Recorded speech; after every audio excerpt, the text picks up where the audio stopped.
Good evening, crows. I'm Andrew, and tonight we are diving into the proverbial deep end to face pure evil.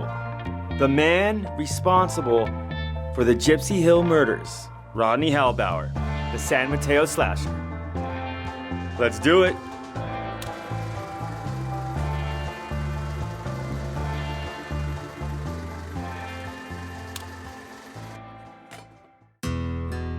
There is a theory in psychology called tabula rasa, or blank slate. It's usually taught in Psychology 101, and essentially it suggests that our behavior, how we interpret and react to the world, is due to the experiences that we've encountered, not by some biological construct, like some gene is making us who we are.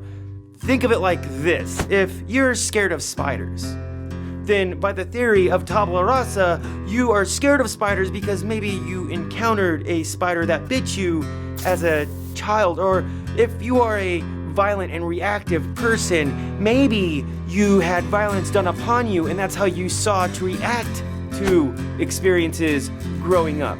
Now, the more that I research cases on this channel, the more I think some people just have an evil gene. We can discuss psychology all day long. I love it, but we're here about something else. Somebody who might in fact have an evil gene. Rodney was born on June 27, 1948 in Wisconsin to a Myron and Marion Halbower. However, soon after his birth, his parents moved him and his brothers John, Gary, and James to Michigan in a little old city called Muskegon, that's what we're going with. Muskegon, Michigan. Now, you know those kid prodigies. You see them all the time on news or YouTube, the ones that start playing piano at like 3, and by the time they're 11, they're like the next Mozart. That isn't Rodney. Well, kinda, I guess. But for a completely different reason. Crime. Which Rodney was never good at, or I guess good at getting away at, or possibly better at getting caught at, and then getting away at, but later recaptured at. Let me explain. Rodney's first little brush with the law came officially when he was 9 years old. The little Rodman was out smashing windows in the local houses around the little town of Muskegon, as one does apparently when there are windows and rocks around, and was caught by the local sheriff and brought home with a stern warning. Boys will be boys. Rodney nodded, said his yes sir, or it might have been yeah sure. It's one of those. We don't really know, but regardless, that was the official beginning of Rodney's long tenure with crime. Fun fact, Muskegon was once home to the fastest roller coaster. You could have visited at Dandelion Park, but it is now closed, and the ticket for admission was a low price of $2.50 a day, Monday through Friday that is. However, you probably wanted to stay away from the Ferris wheel, as there's a story that a young kid fell off and died. That's important but not important to this story. Moving on. John Halbower had this to say about his brother Rodney, and I'm paraphrasing a bit here, but he said, Rodney was often truant from school. He was a loner, mean, and a bully. Although his brother also said that he never saw any of his violence or bad behavior directed towards women, so there's that. But, obviously that changes later in the story, or we wouldn't have a story, but whatever the case, that said, while kids usually collect Pokemon or baseball cards when they are young, Rodney was collecting all the classics: theft, vandalism, battery, but never getting into any real amount of trouble for it. That is until he turned 13 years old when he hijacked a car. It didn't last long. He hijacked it and then joyrided it a bit and crashed it. Appears Rodney's driving skills are no better than his not getting caught skills. But regardless, Rodney was arrested, kicked out of school, and sent to the big house. The big little house, juvenile hall. But, Rodney wasn't feeling the whole incarceration bit, and he managed to escape. However, he was recaptured shortly after.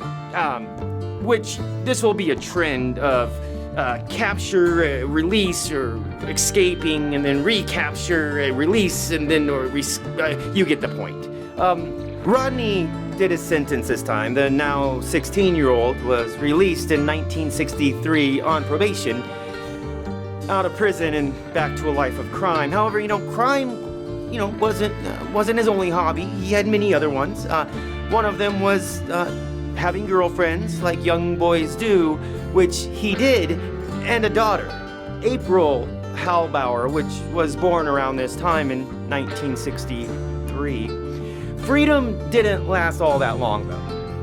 He was able to, get a girl pregnant and then get arrested for burglary. He was sentenced to 5 years in prison in 1964. 5 years later. Now 20 years old, in 1969, released from prison, he didn't take too long to get back to doing what Rodney does best, being Rodney, and this time he stole from a grocery store, which led to his arrest. However, when he was arrested, the officers placed Rodney into their police cruiser and brought him to a house where he had the loot. As the officers were inside, looking for the stolen items, Rodney broke out of the car and ran. Handcuffs dangling and all, Rodney was back on the lam. Rodney would remain at large until August of 1970. While out driving with his girlfriend and daughter, April, Rodney was pulled over for a traffic violation, or rather, attempted to be pulled over. The officers didn't know the man in the car at the time, or if they did, they probably would have approached the situation differently, because what ensued was a high-speed chase.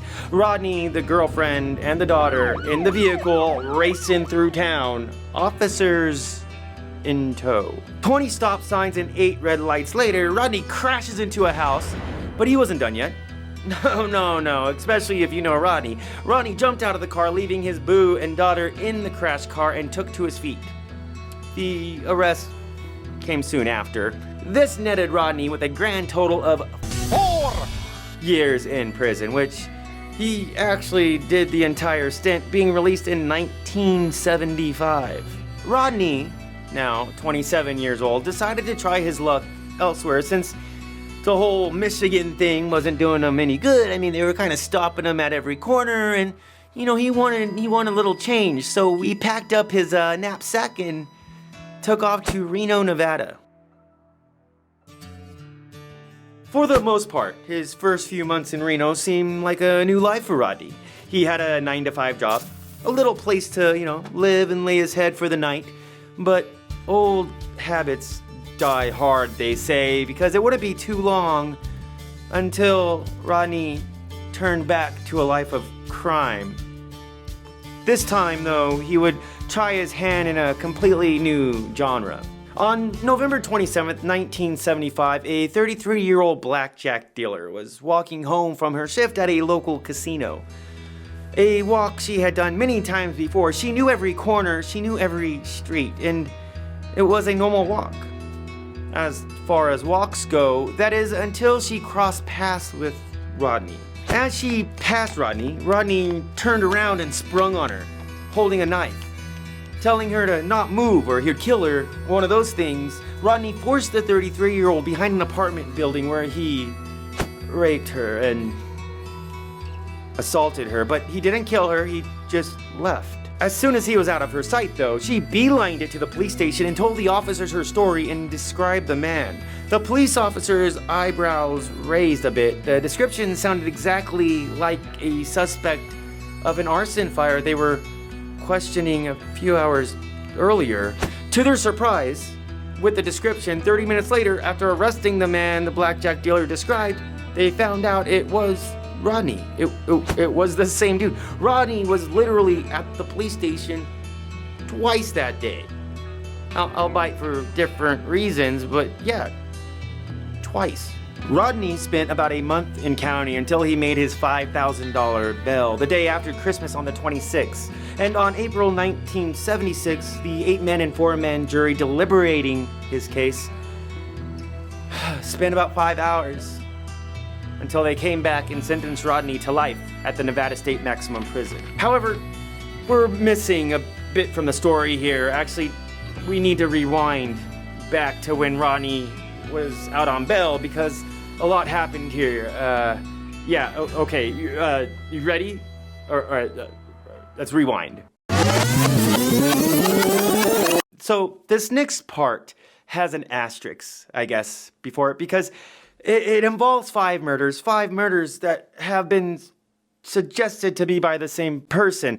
The only problem, though, is that some of them aren't 100% proven. Some by DNA and some by other things, but it's most likely that they are by the same person. These murders, of course, are called the Gypsy Hill Murders. The person given the title the San Mateo Slasher, all attributed to one person, Rodney Halbower. So pick your poison, the San Mateo Slasher or the Gypsy Hill Murders, but here we go. The first victim to be discovered was 18-year-old Veronica Ronnie Casquillo on January 8, 1976. She was last seen the day before, January 7th, in the Fairway neighborhood in Pacifica, California, walking from the corner of Bradford Way and Fairway Drive. Her body was found in the Sharp Park golf course. She had been stabbed 30 times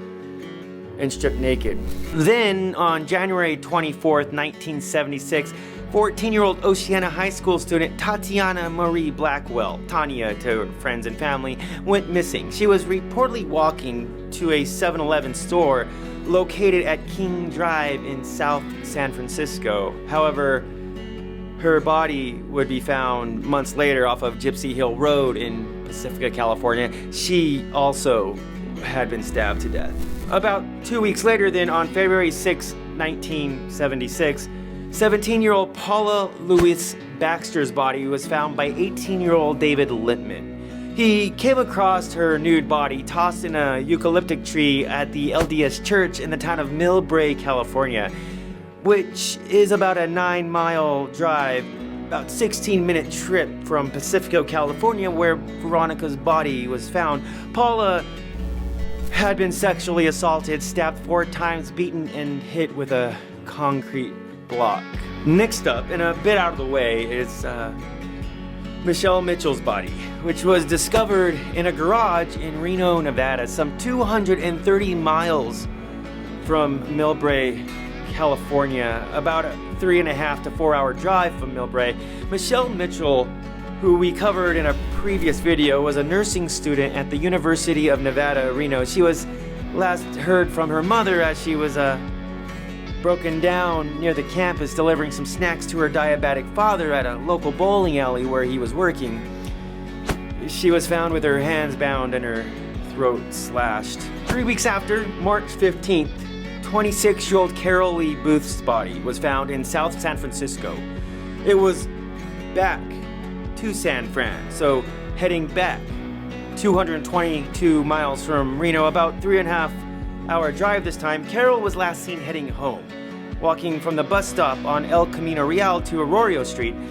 She was known to use a common shortcut across an open area between a Kaiser Hospital and Mission Road near the former El Camino driving range. Stabbing, she was also stabbed to death. Then on April 1st, the killing happened at the Serramonte Center in Daly City, about a 9-mile drive from Millbrae. The trip takes about 15 minutes in a car. The center is a shopping center with dining, entertainment, and clothing stores, kind of like a mall, right? But there, Denise Lamp was found. She was heading back to her car, which was located between a Macy's and a Denny's. That is, until she was snatched up. Her body found inside a 1964 Ford Mustang. She was stabbed 20 times.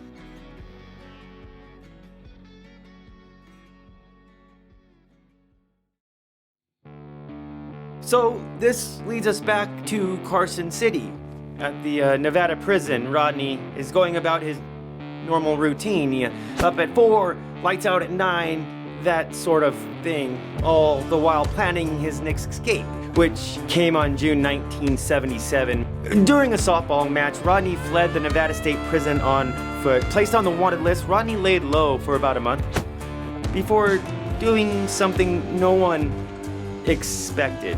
He decided to head back to Michigan, where apparently he had some unfinished business. Remember his girlfriend and his daughter? Well, yeah, well, you see, he hadn't seen them for quite some time, and he decided to go get his daughter, at least April, willingly or unwillingly. It was July 31st. Rodney waited till midnight before heading to the house where his ex-girlfriend and daughter were staying at. He creeped around the house, first cutting the phone cord before breaking in, and when it was all over, Rodney had left with April. A manhunt for April ensued.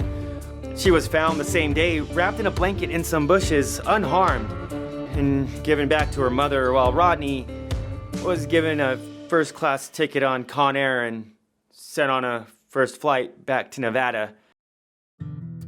Back in the Nevada State Prison, though, Rodney would get right to the one thing I guess he was really good at. Escaping from prison, which occurred on December 15, 1977, when Rodney and 23-year-old Orlando Jamie scaled a wall on one of the prison buildings, making it to the top of the roof, finally reaching the perimeter fence and jumping over. Shortly after the two men were apprehended and taken back to the prison, it would take Rodney a whole year to plan his next escape, which came in September of 1978. This time, a failed attempt. Halbower managed to cut through 3 sets of bars, starting with his cell, then the tier outside his cell, and finally on the window of the cell house. Literally only 100 yards away to freedom, a guard saw him and started firing shots. Rodney stopped and was promptly escorted back to prison. Rodney's next prison escape wouldn't happen until 1986. December of 1986, that is. Rodney had been in prison for about 9 years now, the longest period he has done up until this point, when he and another inmate who was serving time for a sexual assault scaled a wall, cut a hole in a chain link fence, and walked to freedom. But only walking for a while, as Rodney quickly stole a car and booked it to Oregon. Rodney made it to Medford in Jackson County, where he ran into a woman he decided to rape and kill. However, the only problem with that is she didn't die. Surviving the attack, the victim was able to identify Rodney, who was arrested in the spring of 1987 and sentenced to 15 years in prison. After 15 long years, the second longest stint Rodney completed in prison, he was, no joke, up for parole, but he was never going to see the freedom or be granted parole until he made good with his sentence in Oregon, which quite possibly might have happened, at least after Oregon. That is, if a teensy little thing didn't happen. You see, Rodney submitted a DNA sample when he was transferred from the Nevada prison to the Oregon State Prison on November 2013. This DNA sample would prove crucial for linking Rodney to the Gypsy Hill murders, at least for the murders of Veronica, Paula, and Michelle. The FBI, once his DNA was collected, wasted no time and tested his DNA against the evidence left at these murders, which came back as a match, resulting in Rodney being officially charged for the murders of Veronica and Paula on January 22nd, 2015. And in just a few hours, the murder trial begins for the suspected Gypsy Hill serial killer. He's accused of killing several women in the Bay Area 40 years ago. KPIX5's Ann McAvig is live in Redwood City this morning. Ann? Yeah, justice has been moving very slowly in this case. He's been in jail here in Redwood City since 2014, but this trial has faced a series of delays, including questions about this suspect's mental competency. He was also trying to act as his own attorney, which is not being allowed. He is going to have a public defender today. Here's his picture. Rodney Halbower, he's 69 years old, and he's been in prison in Oregon for almost 3 decades before coming here on charges of attempted murder. That's when DNA evidence from a cigarette butt linked him to a string of violent crimes from 1976. Now authorities believe he is responsible for killing 5 women in Northern California and 1 in Reno. Today, his trial begins in the deaths of 2 of those women here in San Mateo County, Paula Baxter and Veronica Cascio. The murders took place on the peninsula over a 5-month period in 76. One in the Gypsy Hill area of Pacifica, where Halbower got his nickname. Now, he contacted KPIX5 via a letter about 4 years ago, and then one of our reporters had a phone call with him in which he said he's innocent. He's being set up. He said, quote, "That's a bunch of crock. I welcome them to take me to court. Let them have 10,000 lawyers, 10,000 attorneys general. Bring them on. I love the opportunity to be in the spotlight to let them know what's been going on." Well, he is certainly going to be in the spotlight this morning as this trial set to begin at 9 a.m. Live in Redwood City, Ann Makovic, KPIX5. The trial took place in the San Mateo County Court with Judge Mark Folcom presiding, and it was a circus. Rodney's antics occurred throughout the trial. Regardless, no matter what Rodney tried to do, the trial would progress like a steam locomotive packed full of coal, and by the end of it, on September 18, 2018, some 42 years after the murders had occurred, the 12-member jury, deliberating for a little over an hour, the 70-year-old Rodney was convicted of murdering both Veronica and Paula, receiving life sentences for both. Thank God. Justice, finally.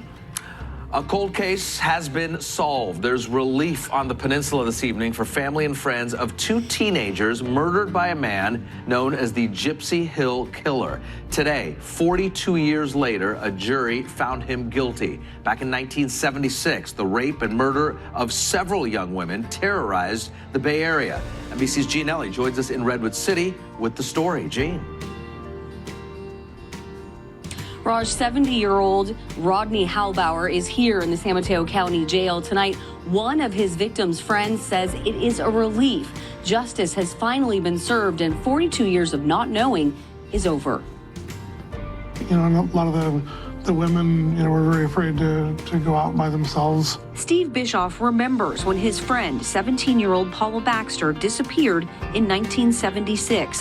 While helping police search, he found Baxter's body. There, under a sink, was Paula. Baxter was one of several young women found raped and murdered during a 4-month period 42 years ago on the peninsula. Investigators searching for the so-called Gypsy Hill Killer finally got him. Today, a jury in San Mateo County found 70-year-old Rodney Halbower guilty of 2 counts of murder. 1 count for the murder of Baxter and another for the murder of 18-year-old Veronica Cascio. DNA collected from the victims led investigators to Halbower after he attacked another woman in Oregon. And he stabbed her multiple times, but she fought him off and survived and was able to then testify. He was arrested. Halbower was convicted there, and the state of Oregon took his DNA and put it in the national database. District Attorney Steve Wagstaff says Halbower now faces 2 lengthy prison terms and another murder trial in Nevada. For Bischoff, justice for Baxter provides some relief. For me, anyway, I think it's hugely important. Knowing what happened, scary as it was to go through it again. Now we know, and he's in jail. He'll be in jail the rest of his life. Halbower is expected to be sentenced in October. The district attorney tonight says he expects emotional statements to be read by the victim's family members in court before that sentence is handed down. Reporting live in Redwood City, Gene Ellie, NBC Bay Area News. So, besides that, we're kind of left with a few loose ends. I mean, what about Michelle Mitchell and Lamp and the Tatiana Blackwell murders? Well, with Michelle, although DNA evidence has linked him to her murder, at this point he hasn't been extradited to Nevada to face the murder charge there. And there is a good chance he never will. I mean, at this point, all he will be doing is racking up more life sentences. But hey, anything could happen, especially with Rodney. And with Tatiana Blackwell and Carol Lee Booth, the DNA evidence hasn't been able to link Rodney to their murders yet. But looking back over the case research, it looks extremely possible that he is responsible. Both murders happened in the same area, around the same time, and both had the same MO. However, remember, the burden of proof lies on the prosecution, and conviction needs to happen without a shadow of a doubt. And honestly, that just hasn't happened yet. Simply put, a miracle needs to happen, but then again, miracles aren't all that rare.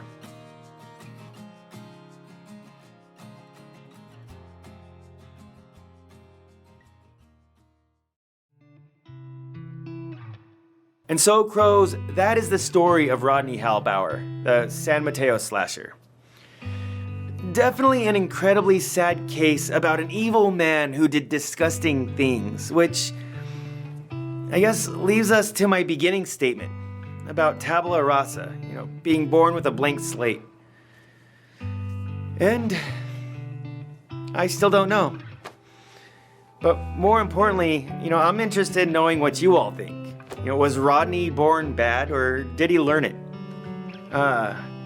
Whatever your opinions are, throw them down in the comments below and let us all know. I'm constantly learning, so let me know. And other than that, if you've made it this far, it's now my turn to tell you all thanks.